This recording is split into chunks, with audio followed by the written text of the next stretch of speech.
Hi, everybody. I'm Josh Earl. And I'm Will Garcia. And together we're the Hoops Guys. And today we're going to continue our 2014-2015 NBA season previews by talking about the Sacramento Kings. Yeah, and it was pretty rough for them last year. They finished 28-54, which, to be fair, the expectations weren't super high for this team, but even still, it wasn't very good.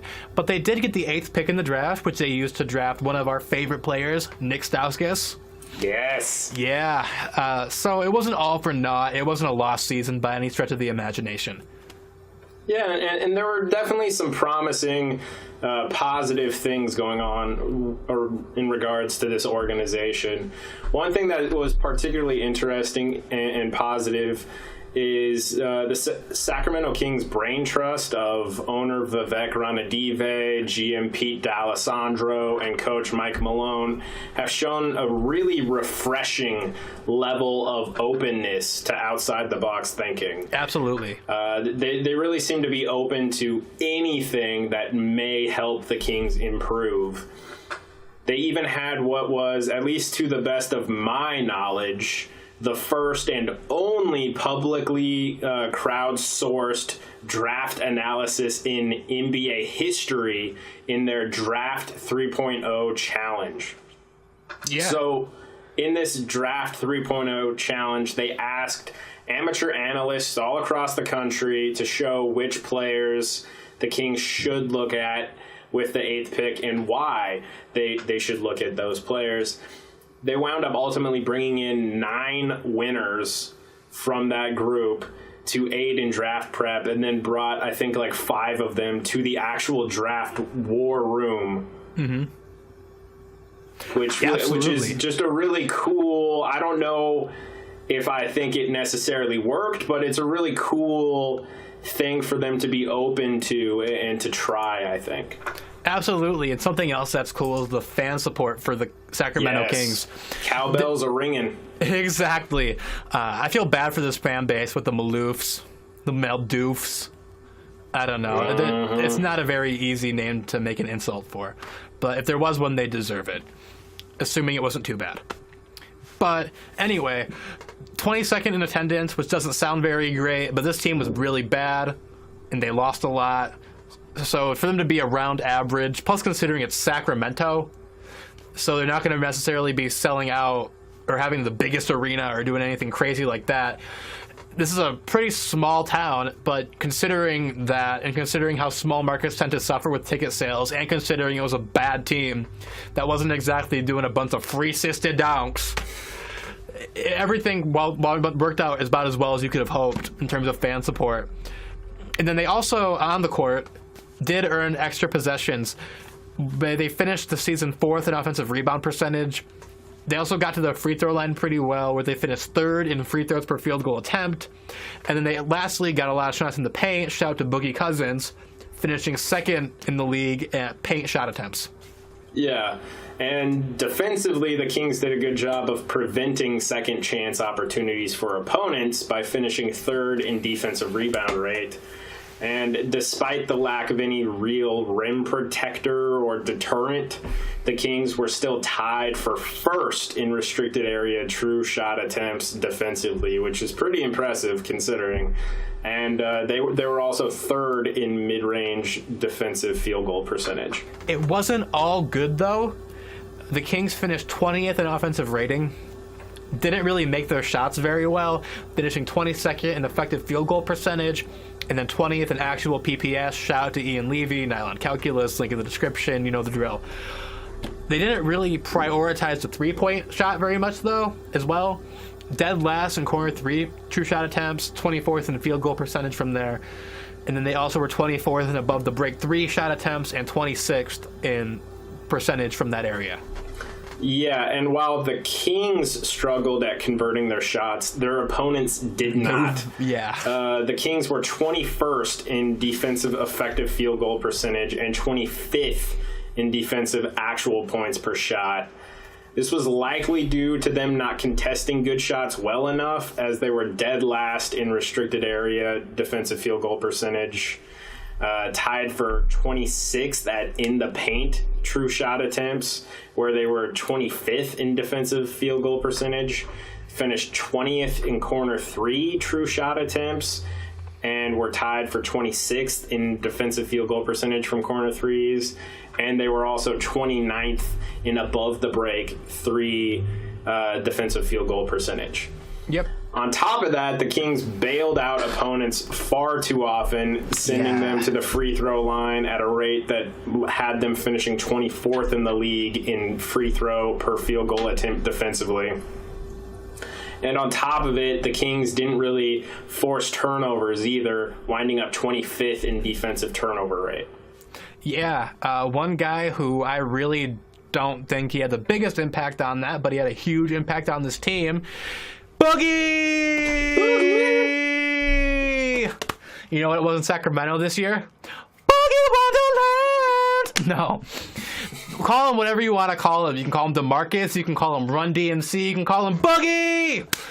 He had a major improvement last year, no matter what his name is. Averaging 23, 12, 1.3 blocks, a steal and a half. Holy cow, a big dude who averaged more than a steal. 3 assists on 56% true shooting. Way up from his efficiency numbers, way up from his box score numbers, way up. If there is a thing that even looks kind of like a number, it was up for DeMarcus Cousins last year. And he has a really solid post-up game. He is a great interior scorer. Really good from the mid-range, shot 43% from there last year. And he's also good at getting offensive putbacks. And all of that combines for a really robust game as a scorer for DeMarcus. Defensively, he's a solid man and team defender when he's engaged, but he isn't really much of a rim protector. This is something that the Kings have been thinking about addressing, at least according to the rumors. So that'll be something to keep their eye on. If DeMarcus Cousins can improve as a rim protector, okay, cool, but I don't think he has the physical tools to really be the most menacing in that regard. Yeah. The only other main core guy that's really locked in for this Kings team right now is Rudy Gay. Mm-hmm. And prior to his trade to Sacramento, Rudy Gay was starting to see more and more public criticism about him than ever before. Now, part of that was his contract, which is pretty expensive. This season, he's going to be earning $19,317,326. Yeah. It's a lot of change. But it wasn't just that. It was also partly due to the Grizzlies seeing a team improvement after jettisoning him to the Raptors, and then the Raptors not really being all that successful with him leading the team at 18.6 shots a game on a woeful 46.8 true shooting percentage. Mm-hmm. But once he became a King, Rudy Gay also became efficient. Yeah. In his 55 games for the Kings last season, he posted a career-high true shooting percentage of 56.7% and a career-high assist rate of 16.3.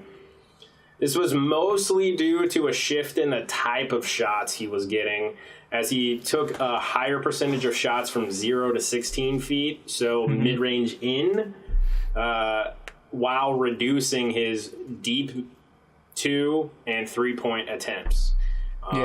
When it comes to scoring, Rudy Gay has been at his best when wearing a proverbial crown in California's capital. Lane punt counter, 1. Yeah. So one guy who will not be wearing anything that even remotely resembles a scoring crown is Darren Collison. I think of Darren Collison as sort of the John Doe of the NBA. And I know it's kind of mean sounding, but it's kind of the truth. The guy's decent point guard. He's below average as a starter, above average as a bench guy. Pretty much everything is kind of average. He's an average shooter, pretty average defender. Yeah, he tries hard, but he's also kind of small, so people can kind of shoot over the top. Pretty average as a facilitator, pretty average as a finisher. He's quick with the ball, has a really good pick and roll game, but other than that, I'm just kind of meh. Yeah. The other main new acquisition this offseason. We are anything but meh on him. Yeah, we are totally not mad on this guy. The 8th pick in the draft, Nick Stauskas. Yeah. Nick Stauskas is actually my favorite player in this draft. Yes, it is. Yes, he is. Will can attest to this. Yes. I loathe overall player comparisons. I think they hurt both parties, and they tend to be much more problematic than they actually are beneficial. But I do think skill set comparisons can be helpful, and I think Nick Stauskas has a similar skill set to former one-time All-Star for the Suns, Sixers, Jazz, and current Phoenix Suns head coach Jeff Hornacek. So, like Hornacek, Stauskas is a complete shooter. And what I mean by that is a shooter who can not only catch and shoot, can shoot off the move, coming off screens, and off the bounce, all at a really high level. Yeah. So there are different elements of shooting, and Stauskas, like Hornacek, ticks off all of them If it involves putting a level. If it involves putting a ball into a basket, Nick Stauskas can do it. Yeah. Stauskas is also a very good ball handler and facilitator. He and is. because of that, he can function as a high-level tertiary shot creator or ball handler, very similar to what Hornacek did with the Utah Jazz next to John Stockton, as well as maybe even see some minutes at the point guard position for stretches, similar to what Hornacek did with the Sixers and the Suns prior to Kevin Johnson coming over. And on top of it, also like Hornacek, and this is just an aside here, I have to mention it because it's so crazy, Hornacek barely missed joining that 40 or that 50-40-90 club 3 times. Yeah. And each time he missed it by a percentage of a percentage point. So in one season he missed by 0.3 of a percentage point, another by 0.7 of a percentage point, and one by 0.5 a percentage point. It's pretty crazy. In other words, Hornacek was a damn good shooter who was flirting with joining the 50-40-90 club. I think Stauskas has a very good chance of doing the same thing and flirting with and maybe even joining the rarefied air of that 50-40-90 club by the time his career is over. Yeah, absolutely. The final guy that they kind of brought in of note this offseason was Ramon Sessions. He's most likely going to get that backup point guard spot behind Collison. He's not really a great shot creator. He's not really a great shooter, and he's only really kind of a decent facilitator. He's not that great at it.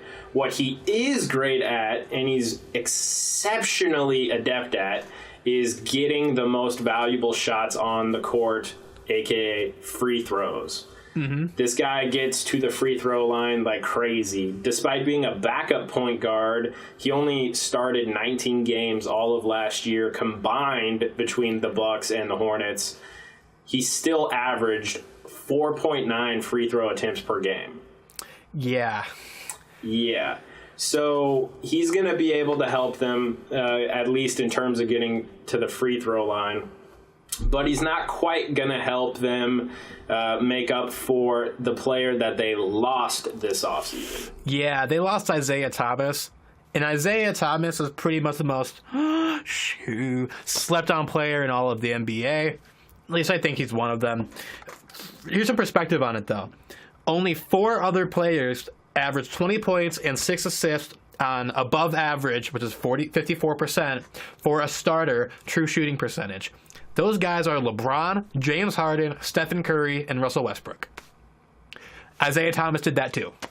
Isaiah can do all of that because he's a pretty solid shooter. He shot 35% from the three-point line last year, which sounds pretty average until you consider that only half of them were assisted.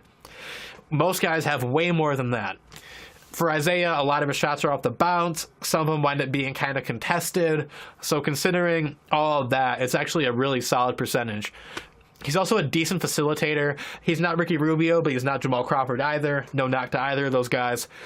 He's more than capable of running your offense. And then here's the craziest thing with Isaiah. This little dude who's like 5'9" and like maybe 170 pounds soaking wet is one of the best finishers in the league, and that counts big dudes. Yep. So, DeAndre Jordan shot 71% from 0 to 3 feet last year. And you're like, oh my God, that's amazing. Holy cow. Yeah, Isaiah Thomas did 69%. He's more than a foot shorter, 1 foot 2 inches shorter, and more than 60 pounds lighter. And additionally, none of those shots that Isaiah took were offensive rebounds and putbacks, because guess who can't barely reach the rim? Actually, that's not, they weren't lob dunks either. No, actually, that's kind of a lie on my end, because Isaiah Thomas did win the dunk contest for Washington. That's true. That's fun true. fact. Yeah. So another fun fact is that this team lost 13.3 possessions this year. Most of them came from Isaiah. Yeah. I think that most of those would be going towards Gay, Cousins, and maybe a few more for Darren Collison because he'll be getting more minutes. Yeah. And also Stauskas will pick up a couple, and I think that's how those will distribute themselves out. Yeah, I think so. Speaking of distributing ourselves out, we like to distribute 5 questions to each other in our segment called 5 Questions. And we basically just ask each other 5 questions about topics that we otherwise were not going to cover in our preview, but we think they were important enough to put them in. So my question for Josh, because he is probably the biggest Nick Stauskas fan in the universe, other than maybe his dad parents. Probably has me beat. Yeah. Do you know the handshake? I don't know the handshake, so therefore, yeah, I'm probably just like top 10.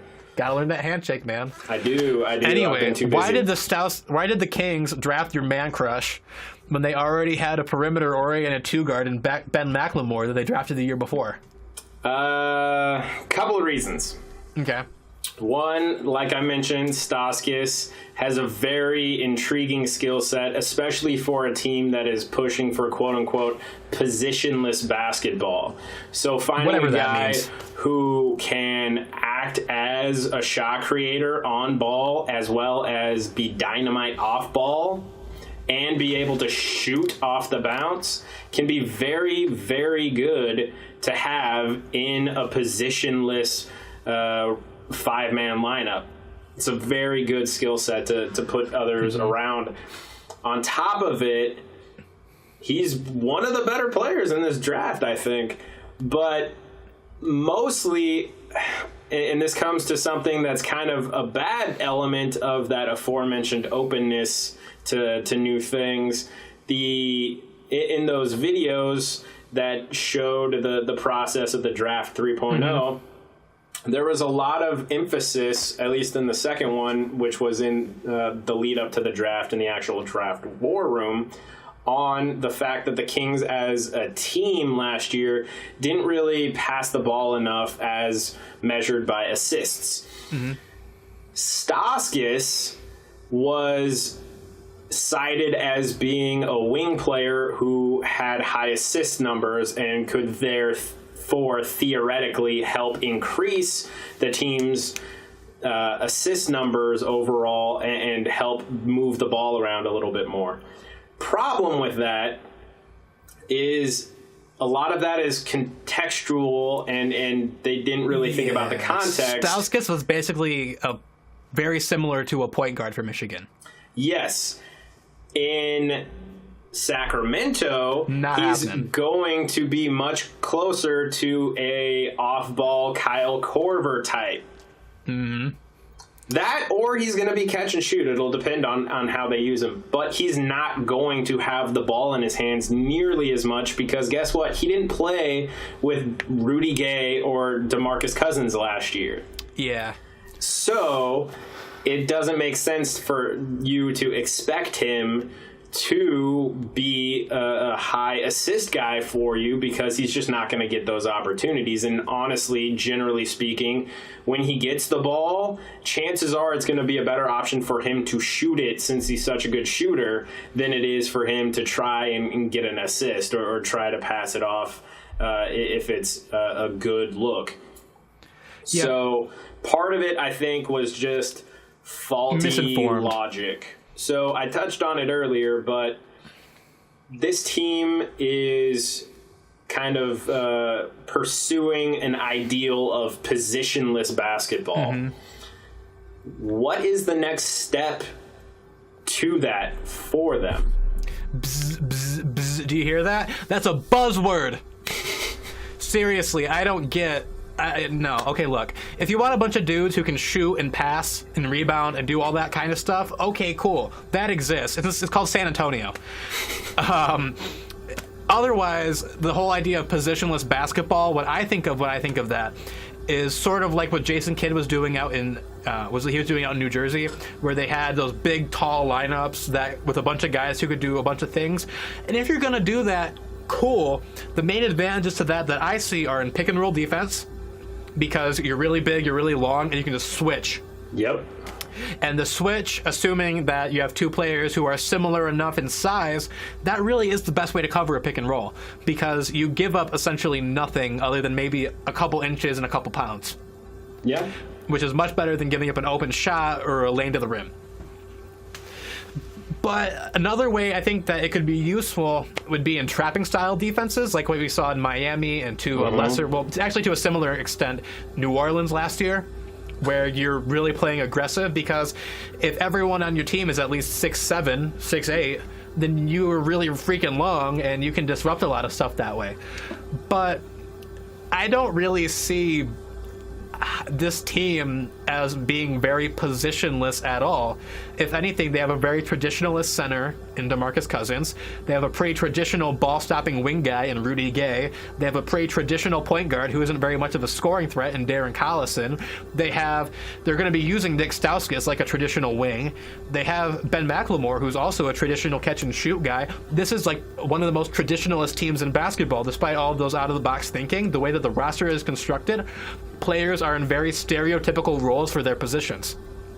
Yeah, and one thing to also point out about this positionless basketball ideal, the Heat were able to do it because they have LeBron James as a 6'8" player capable of doing anything with the ball. Not a lot of those guys. Yeah. Brooklyn had very smart, skilled players, all of a similar height on the wings in terms of Joe Johnson, Paul Pierce, Allen Anderson, Darren Williams is big for Sean point Livingston. guard. And of course, most importantly, Sean Livingston is a 6'7" point guard. Yeah. So if you want positionless basketball, you're going to have to deal with a much more scarcer resource market, because there simply aren't that many players who are 6'7" plus in height that are also skilled with the ball in terms of ball handling ability, passing ability, and shooting ability. So it becomes a scarcity issue as well. Why do you think the Bucks are trying to shoehorn Giannis as a point guard? That reason. Because they don't exist. Yeah. Speaking of things that do exist, bad contracts for power forwards on this team. Landry, Thompson, Williams, they're all on $6 million plus deals. They are not playing like they should be on $6 million plus deals. What should this team do with those guys?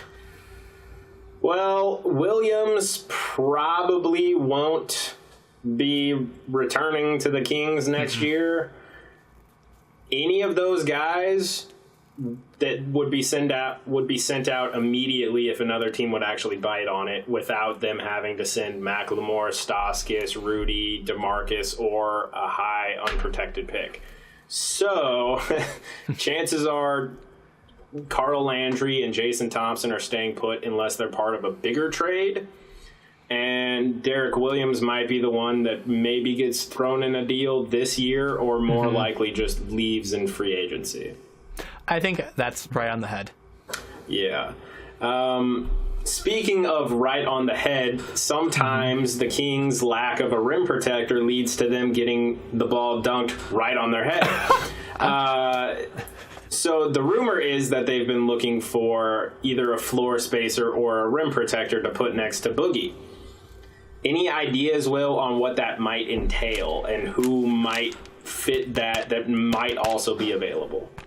Hopefully it means this dude I'm pointing to right now, Frank Kaminsky. Anyway, he's one of the best floor spacers in college basketball coming out, senior out of Wisconsin. That'd be a really cool draft pick. I don't think that's what winds up happening, of course. But there are a lot of rim protectors in free agency coming out here. You obviously have Hibber if he declines that player option, which won't happen, so I don't even know why I brought him up. Marc Gasol, who is probably staying put. Rolo, who's probably also staying put. Omer Ashik. But there's a couple guys. There are some guys. Yeah, DJ. Wouldn't be too big of a move, but I'm pretty sure Lob City is staying put. There are at least de jure in law written that there will be a lot of big guys who are going to be available. I'm not so sure that's going to be the case. But they might try to go into free agency.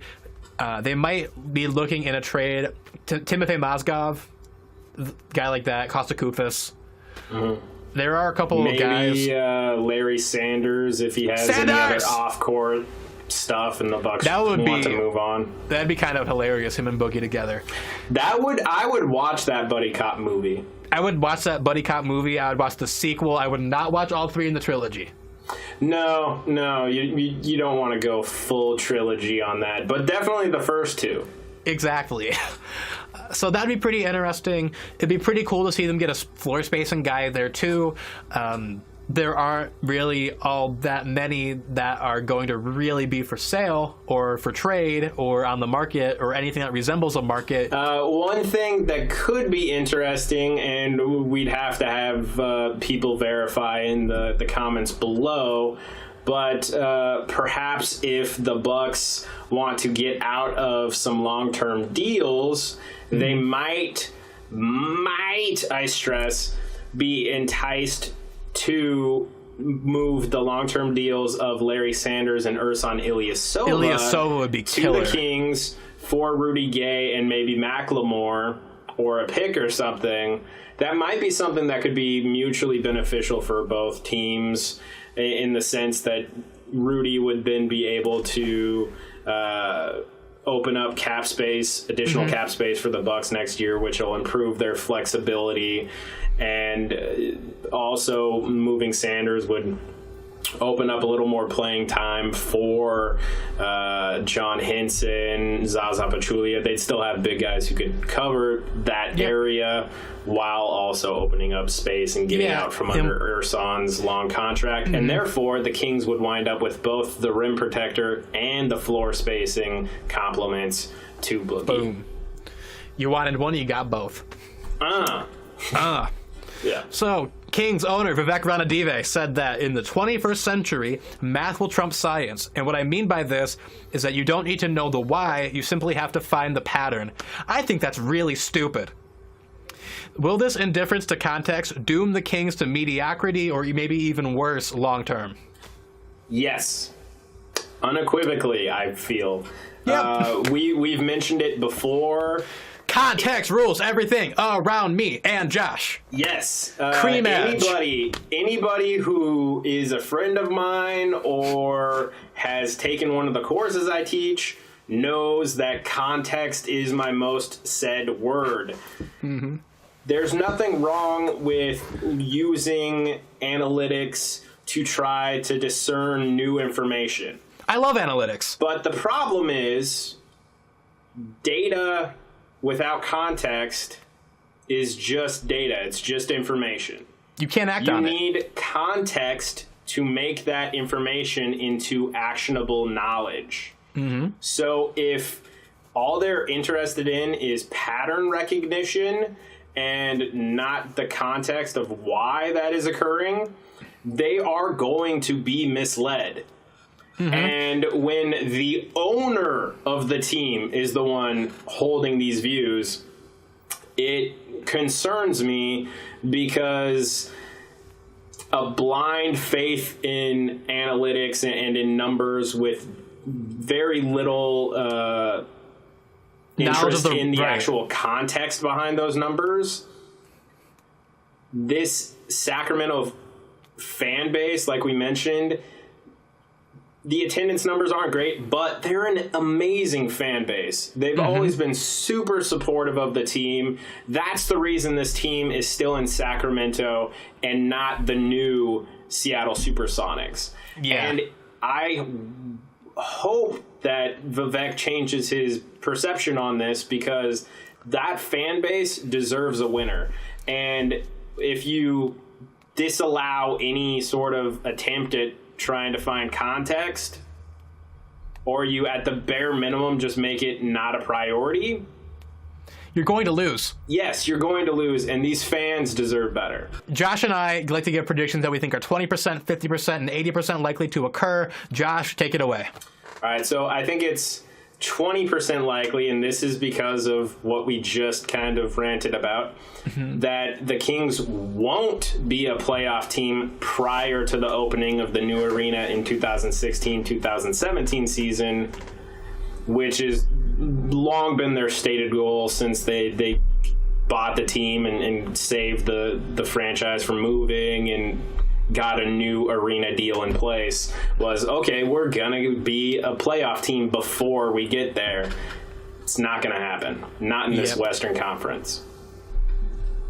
Only reason it's 20% likely is who knows. I mean, look at OKC having so many significant injuries right off the bat. Injuries occur, trades occur. Plus the draft. All sorts of stuff occur. Who knows? Maybe the Kings draft the next LeBron James, and I'm proven wrong. So, yeah. Maybe. Unlikely, but yeah. I think it's 50% likely that the Kings wind up re-signing Rudy Gay this next offseason to a deal of at least $15 million per season or more. Okay. That's sad, but I see it happening. Yeah.